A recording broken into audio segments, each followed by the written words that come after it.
بسم اللہ الرحمن الرحیم الحمدللہ رب العالمین والعاقبۃ للمتقین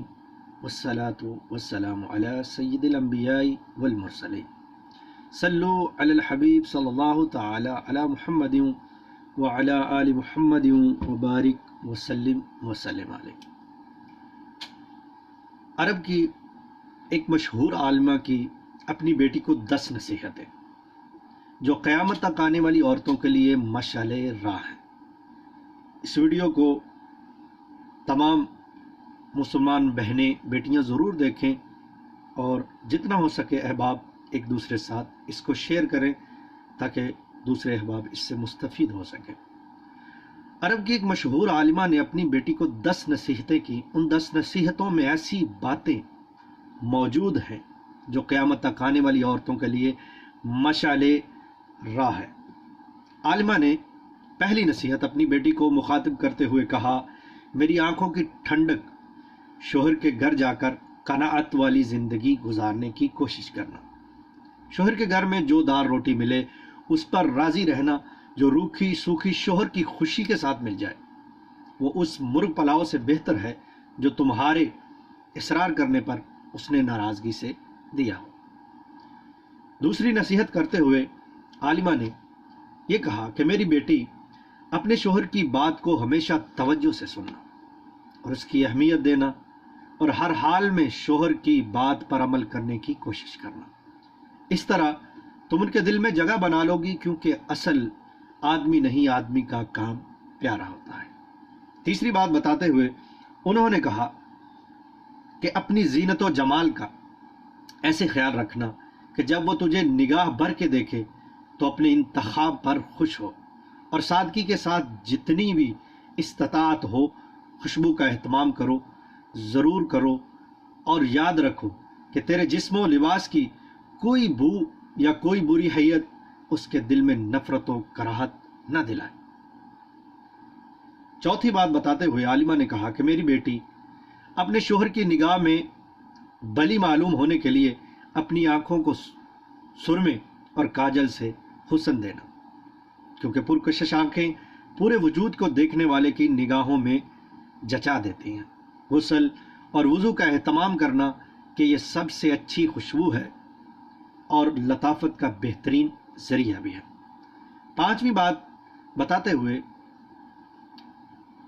کہ اے میری بیٹی، شوہر کا کھانا وقت سے پہلے ہی اہتمام سے تیار رکھنا، کیونکہ دیر تک برداشت کی جانے والی بھوک بھڑکتے ہوئے شعلے کی مانند ہوتی ہے، اور شوہر کے آرام کرنے اور نیند پوری کرنے کے اوقات میں سکون کا ماحول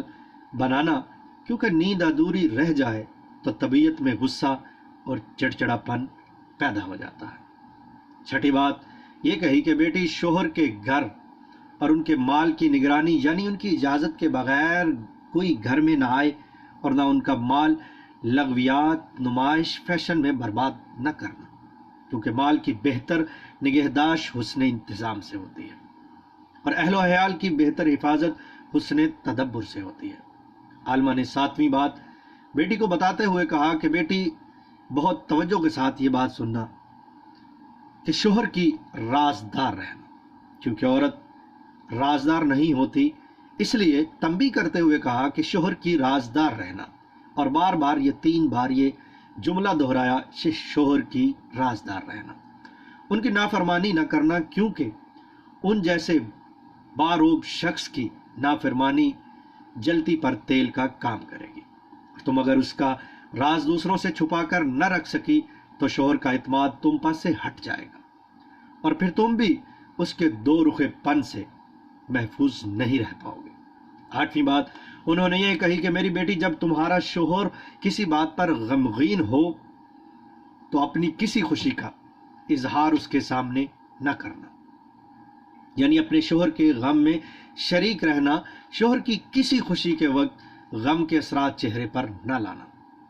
اور نہ ہی شوہر سے ان کے کسی رویے کی شکایت کرنا۔ اپنے شوہر کی خوشی میں خوش رہنا، ورنہ تم ان کے قلب کی مقدور کرنے والی شمار رہو گی۔ عالمہ نے 9ویں بات بتاتے ہوئے کہا کہ بیٹی، اگر تم شوہر کی نگاہوں میں قابل احترام بننا چاہتی ہو تو اس کی عزت اور احترام کرو، اور عزت و احترام خوب خیال سے کرو، اور اس کی مرضی کے مطابق چلنا، تو تم شوہر کو بھی زندگی کے ہر لمحے اپنا بہترین رفیق پاؤ گے۔ عالمہ نے آخری اور 10ویں بات بتاتے ہوئے کہا کہ بیٹی، میری اس نصیحت کو پلو سے باندھ لو، اور یہ بہت اہم نصیحت ہے، اور اس پر گرا لگا لو کہ جب تک تم ان کی خوشی اور مرضی کی خاطر